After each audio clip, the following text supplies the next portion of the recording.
Kajal Sil and his wife from the Kayadeba area of the Kamla Sagar constituency have been forced to leave their home after they tried to stop a group involved in human trafficking, specifically the smuggling of Rohingya people.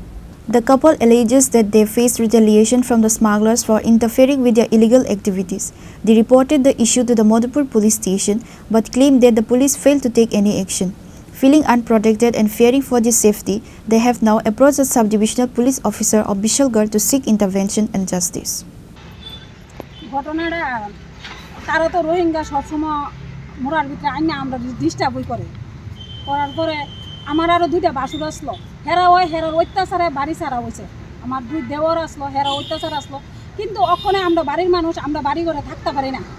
আমরা বাড়ি ঘর থেকে হেরা আজকাল 3 দিন হয়েছে বাড়ি ছাড়া, আমরা এর বাইরে থাকতেছি, কিন্তু এখন পর্যন্ত মধুপুরের থানা কোনো পদক্ষেপ নিছে না। ওখানে আমার বর্তমানে আমার বাসুর আছে, বাসুরও যাইতেছে গা, কারণ তারা সাক্ষী দিছে, এ কারণে তারা দিতেছে না থাউনের লেগে।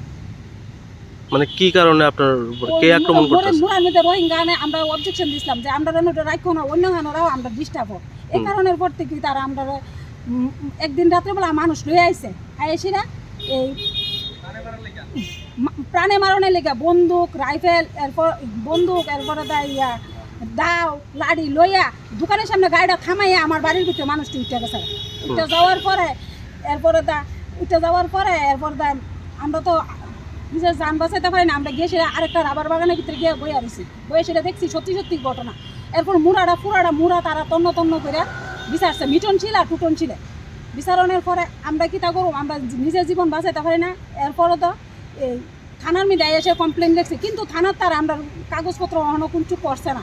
ওরা না করার পরে এরপরে তো আমরা যখন বাড়ির থেকে বাইরে গেছি, আমরা সোনার গয়না, ছুরি, দুইটা গলার হার, 2 জোড়া শঙ্খ বান্ধানি, 1 জোড়া দুল, 70,000 টাকা ক্যাশ আর 300 কেজি রাবারের মতন এডিও লয়ে গেছে। এরপরে কারা নিছে? টুটন ছিল আর মিটন ছিল। তারা যে নিচে আপনারা কি হবে জানেন? আমার বাসুরে নিজে সহ দেখছে। নেওয়ানোর পরে এবার আতঙ্ক বোধ হয়েছে, ওখানে হেরা আমার বাসুরে যাইতেছে না, কইতাছে ওখানে থানার প্রশাসনের কাছে কইতাছে যে আমি জিনিসটি নেবো, আপনারা একটু সাহায্য করেন, নাইলে হেরা লাড়ি দণ্ড তৈরি করে রাখছে, আমরা মারা লাগবে।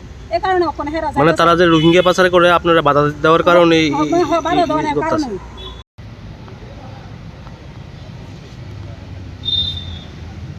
Bureau Report, Jenny Khona.